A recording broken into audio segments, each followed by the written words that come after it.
What's up, guys? I'm here today with my roommate Cooper. We're talking about the WNBA wage gap and why that's a problem. But before we start, we want to give a quick mention to our sponsor, Powerade. Drink up, drink responsibly. Don't drink and drive. That's it.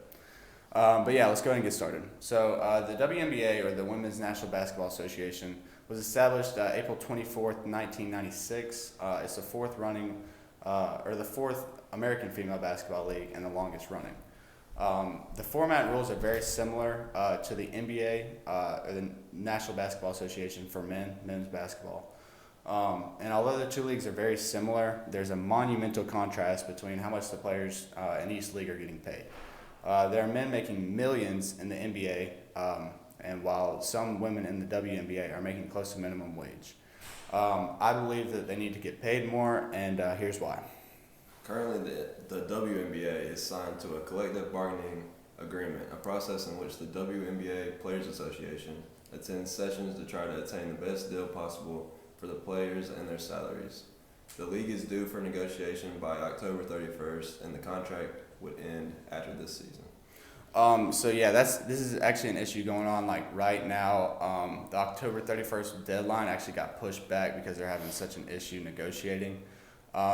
But yeah, the women in the Players Association, they definitely need to negotiate this bargaining agreement very hard, and they need to find something that they're comfortable with. They need to fight for this at all costs. You know, they could go on strike. They could actually have a lockout, which they've done that before, and I just believe this is very necessary in order to get the right compensation for their work.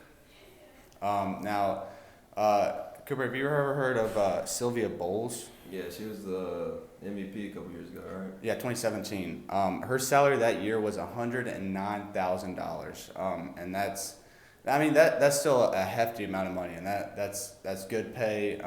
Six figures. But have you ever heard of Leandro Barbosa? Never. So back a couple years ago, he was with the Suns. He never played a game in the NBA. He's a men's basketball player.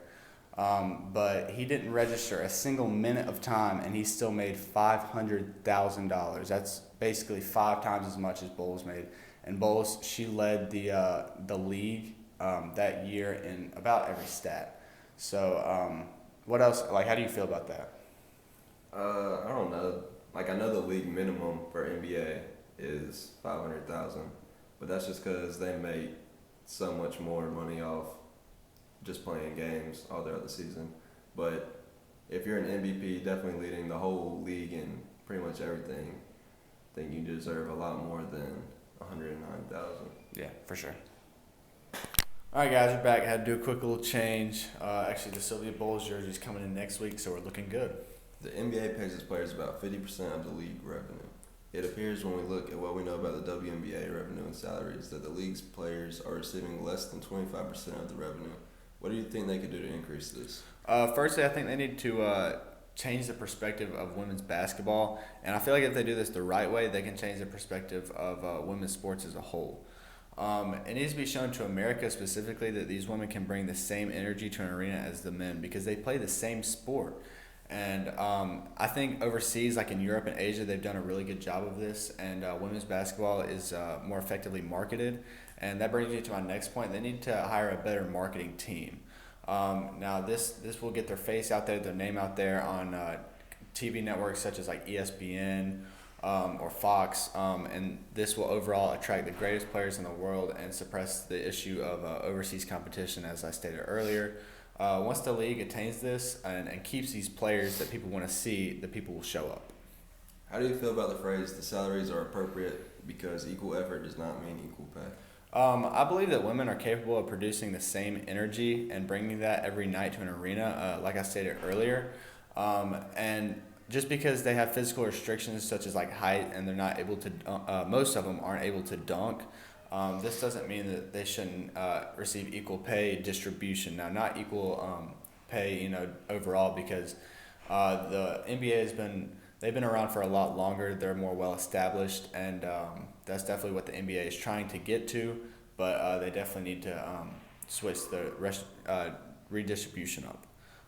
Now, in conclusion, women are definitely capable of producing the same energy They shouldn't be penalized for these physical restrictions, and they play the same game as men, as some men who get paid hundreds of millions of dollars a year, like I said, to play the same exact game.